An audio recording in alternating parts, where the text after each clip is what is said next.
there ain't no reconciliation. There ain't no fixing Pooh Shiesty and Gucci Mane issues. Pooh Shiesty, once off the label, like again, by force, by coercion, or Gucci Mane could just do it an easy way. But Gucci is thinking he could reconcile. Pooh Shiesty is at a point where he can't reconcile, according to Hernandez Gobain. Pooh Shiesty is in danger after Gucci Mane sent his top shooters to go get his stolen shit back in blood. What started as a homecoming celebration turned into one of the messiest fallouts in hip-hop, and now Gucci Mane wants his respect back by any means necessary. Let's break down how this whole situation went left and why the streets are saying this ain't the same Gucci Mane we used to know. Pooh Shiesty is a rapper from Memphis, Tennessee, best known for blowing up with Back in Blood featuring Lil Durk. Born Lontrell Donald Williams Jr., this young player came up in the trenches of Memphis, where you either get money or get got. Growing up in South Memphis, Pooh Shiesty had to navigate an environment where loyalty meant everything and disrespect could cost you your life. His family had deep connections to the streets, and Pooh Shiesty learned early that respect ain't given, it's earned. When he was coming up, Memphis was going through it heavy, with different sets beefing and young shorties trying to make a name for themselves. Pooh Shiesty's cousin Big Scar was also in the mix, and they was tight like brothers, always looking out for each other in them dangerous streets. The Memphis scene was different from other cities. It was raw, unfiltered, and deadly serious. Pooh Shiesty absorbed all that energy and channeled it into his music, but he never forgot where he came from or the code he was raised on. This young gangsta understood that in Memphis, your word is your bond, and breaking that bond could have deadly consequences. Meanwhile, Gucci Mane had built his empire from Atlanta, establishing 1017 as one of the most respected labels in the South. He had a reputation for finding raw talent and turning them into superstars, but he also had a reputation for being ruthless when crossed. When Pooh Shiesty was making his come up, tragedy struck his family hard. His cousin Big Scar, who was also signed to Gucci Mane's 1017 label, passed away unexpectedly. This wasn't just any loss. Big Scar was family, and in Memphis, family is everything. The way Pooh Shiesty saw it, when family dies, you're supposed to show up and show out for the funeral. But here's where things got messy as hell. According to Big Scar's family, when they reached out to Gucci Mane about helping with funeral expenses, the response wasn't what they expected. They claimed Gucci Mane only sent $10,000 for flowers and said he couldn't pay for the funeral because his wife's birthday was coming up. For a millionaire rapper, that felt like a slap in the face to the family. Big Scar's people went on social media and aired Gucci Mane out completely, saying he blocked their calls when they asked for help. They was heated, talking about how Gucci Mane ain't real and how Big Scar deserved better treatment. His family was saying stuff like, 10,000 ain't nothing for flowers, my brother was worth way more than that. This whole situation left a bad taste in Pooh Shiesty's mouth because that was his blood, and he felt like Gucci Mane disrespected his family when they needed him most. In Memphis culture, when someone in your family passes, the whole community's supposed to come together and support. For Gucci Mane to act like he couldn't afford a proper funeral for one of his own artists was seen as straight disrespectful. Around the same time, Gucci Mane also got into it with Big 30 in the comments section of some posts, throwing shots and acting like he was untouchable. All this behavior was building up resentment, and Pooh Shiesty was taking mental notes of everything. He was seeing a pattern of Gucci Mane not showing proper respect to Memphis artists, and that didn't sit right with him. The disrespect wasn't just about money, it was about principle. When you sign artists to your label, they become part of your family, and you're supposed to treat them as such.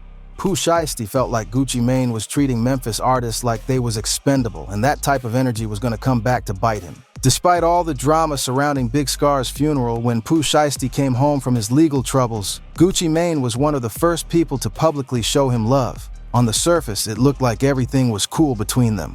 Gucci Mane posted about Pooh Shiesty's return, and fans thought they was about to get some fire collaborations from the 1017 camp. But behind the scenes, Pooh Shiesty wasn't rocking with Gucci Mane like he used to. The whole Big Scar situation had changed how he viewed his relationship with 1017. Pooh Shiesty had been locked up thinking about everything that went down, and he came home with a completely different mindset about the music business. See, while Pooh Shiesty was away, he had time to really think about his position in the game. He realized he was already a millionaire with his own bread, his own connections, and his own fan base that would follow him anywhere.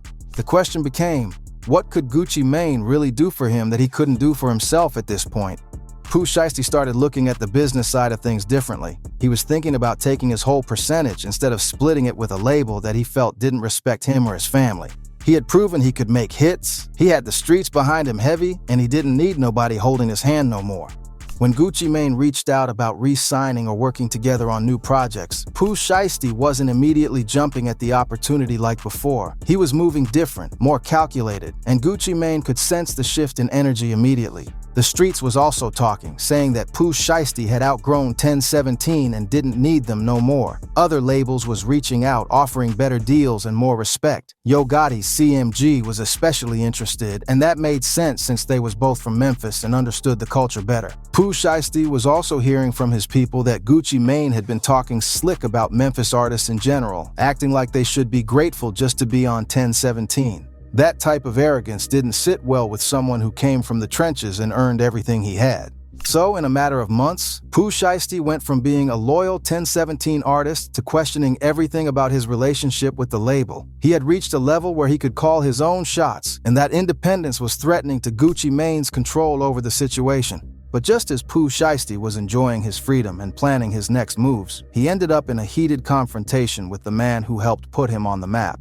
On a day that nobody saw coming, Pooh Shiesty and Gucci Mane met up in the studio to discuss business. What was supposed to be a simple conversation about their future working relationship turned into something way more intense and personal. According to sources close to the situation, Gucci Mane was trying to convince Pooh Shiesty to stay with 1017, probably offering him better terms and more money. But Pooh Shiesty wasn't hearing it at all. He had his mind made up about going independent, and he wasn't backing down from his position no matter what Gucci Mane offered. The conversation got heated when Gucci Mane started talking about loyalty and how he had put Pooh Shiesty on in the first place. He was probably expecting Pooh Shiesty to show gratitude and fall in line like other artists had done before. But Pooh Shiesty fired back, bringing up the Big Scar situation and how Gucci Mane had disrespected his family during their time of grief. That's when things went from verbal to physical real quick. The argument escalated when Pooh Shiesty started talking about how Gucci Mane wasn't the same person he used to be,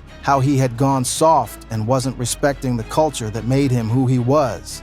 The tension in the room was thick, and everyone could feel that something was about to pop off. Gucci Mane's security was there, but they was outnumbered by Pooh Shiesty's crew who had come with him to the meeting. Before anyone could de-escalate the situation, Pooh Shiesty and his people made a move that shocked everyone in the room. They robbed Gucci Mane right there in the studio, taking his wedding ring and his expensive watch while his own security watched helplessly.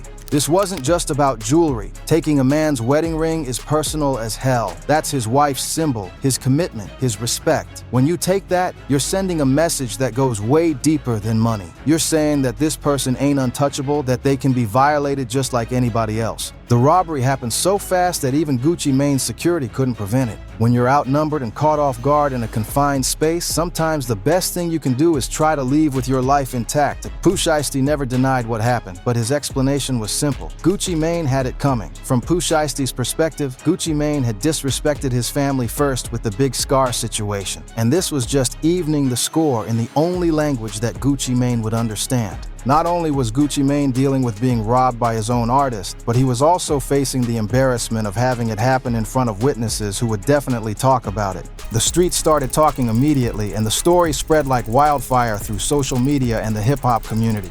Unfortunately for Gucci Mane, this incident exposed something that had been building for a while. Fans started saying this wasn't the same Gucci Mane they remembered from the old days.